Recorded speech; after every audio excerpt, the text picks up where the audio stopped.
Assalamualaikum warahmatullahi wabarakatuh. Jumpa lagi dengan saya Bu Mustika, biasa dipanggil Butika, dengan mata pelajaran PPKN, Pendidikan Pancasila dan Kewarganegaraan. Ayo kita mulai.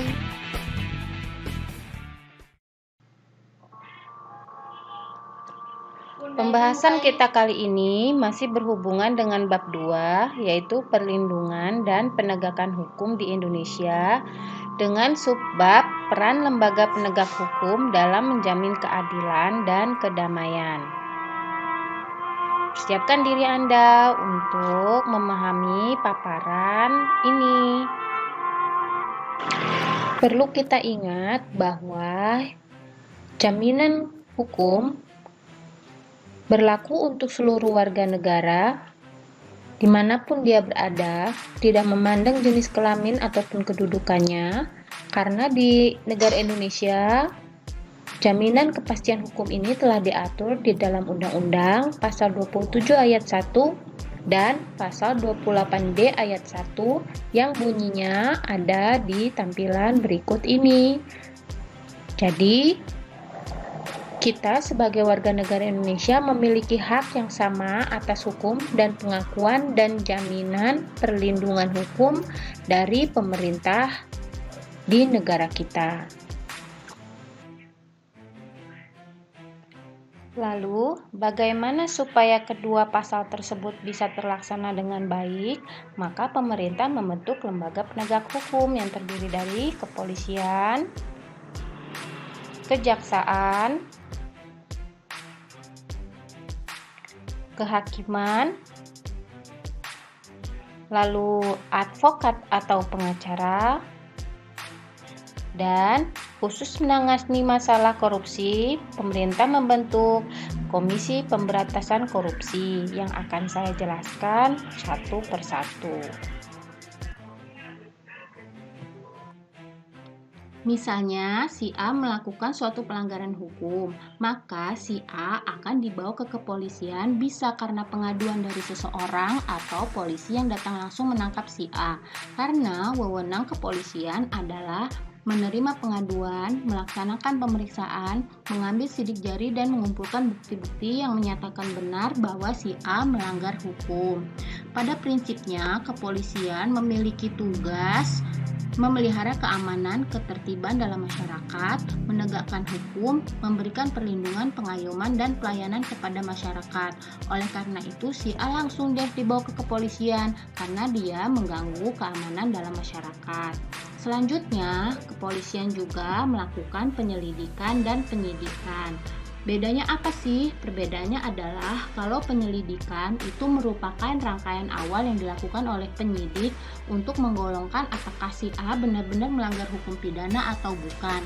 Kalau sudah terbukti melanggar hukum pidana, maka akan dilanjutkan dengan penyidikan, yaitu mencari atau mengumpulkan bukti-bukti sehingga pelanggaran yang dilakukan si A benar-benar melanggar hukum pidana. Setelah lengkap berkas perkaranya atau biasa dikenal dengan P21, maka berkas perkara si A akan dilanjutkan ke kejaksaan untuk pemeriksaan lebih lanjut.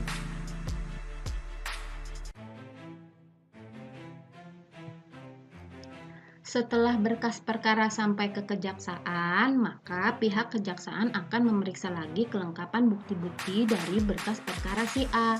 Lalu pihak kejaksaan akan melakukan penuntutan, karena kejaksaan itu sendiri adalah lembaga negara yang melaksanakan kekuasaan negara di bidang penuntutan. Si A ini melanggar pasal berapa sih dan hukumannya berapa tahun? Perlu diingat ya, ada perbedaan antara jaksa di dalam hukum pidana, jaksa di dalam hukum perdata. Bedanya di mana? Kalau di dalam hukum pidana itu adalah pelanggaran hukum yang berhubungan dengan orang, misalnya pembunuhan, penganiayaan, yang jadi korban adalah orang atau manusia, sehingga tugas jaksa adalah sebagai penuntut umum yang akan menjatuhkan berapa tahun si A akan dimasukkan ke dalam penjara. Tetapi, kalau pelanggaran hukum itu termasuk ke dalam hukum perdata, Itu beda lagi karena pelanggaran hukum perdata itu berhubungan dengan benda. Contohnya kasus perebutan lahan, kasus surat menyurat. Nah, itu berarti tugas jaksa adalah sebagai jurusita. Makanya dalam masyarakat kita sering dengar istilah tanah dalam sengketa. Berarti tanah tersebut sedang diperiksa oleh pihak kejaksaan. Jika pihak kejaksaan telah selesai memutuskan penuntutan, maka berkas perkara si A akan dilimpahkan ke pengadilan untuk menjalani sidang dan bertemu dengan hakim. Menurut pasal 24 ayat 1 menegaskan bahwa kekuasaan kehakiman merupakan kekuasaan yang merdeka untuk menyelenggarakan peradilan guna menegakkan hukum dan keadilan. Yang sangat perlu diingat oleh para siswa sekalian adalah seorang hakim memiliki peranan penting dalam memutuskan suatu perkara di pengadilan. Beliau harus memahami hukum yang berlaku dan juga harus mempunyai rasa keadilan serta sikap moral yang baik.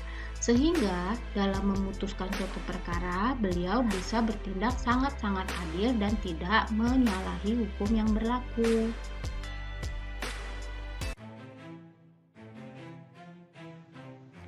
Lalu, bagaimana dengan nasib si A? Bisakah dia mencari keadilan untuk diri dia sendiri? Sangat bisa sekali, karena itu lembaga penegakan hukum selanjutnya adalah advokat atau pengacara. Advokat adalah orang yang berprofesi memberikan jasa hukum baik di dalam maupun di luar pengadilan yang memenuhi persyaratan undang-undang. Jadi seorang yang menjadi advokat itu harus lulus sekolah advokat terlebih dahulu dan sesuai dengan undang-undang yang berlaku di negara kita. Lalu apa sih yang dimaksud dengan jasa hukum?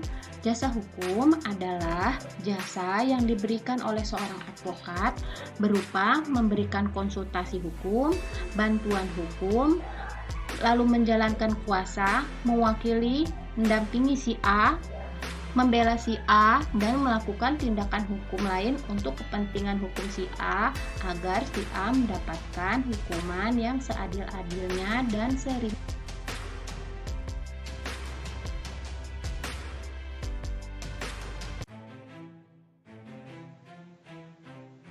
Tetapi, jika ternyata pelanggaran hukum yang dilakukan oleh si A adalah korupsi, maka si A akan diperiksa oleh sebuah lembaga negara yang bernama Komisi Pemberantasan Korupsi.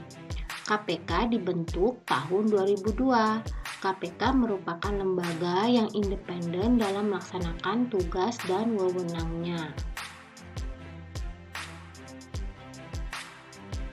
Selanjutnya, KPK bertugas melakukan pemberantasan korupsi secara profesional, intensif, dan berkesinambungan.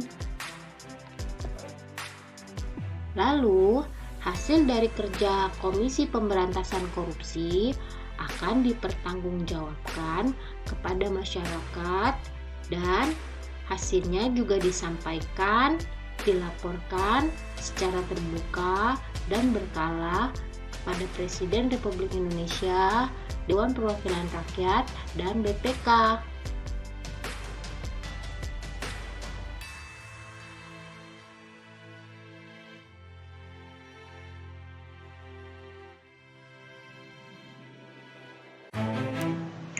Sekian paparan materi pada hari ini, mudah-mudahan dapat menjawab pertanyaan Anda tentang peran lembaga penegak hukum dalam menjalankan penegakan hukum di Indonesia. Terima kasih. Wassalamualaikum warahmatullahi wabarakatuh.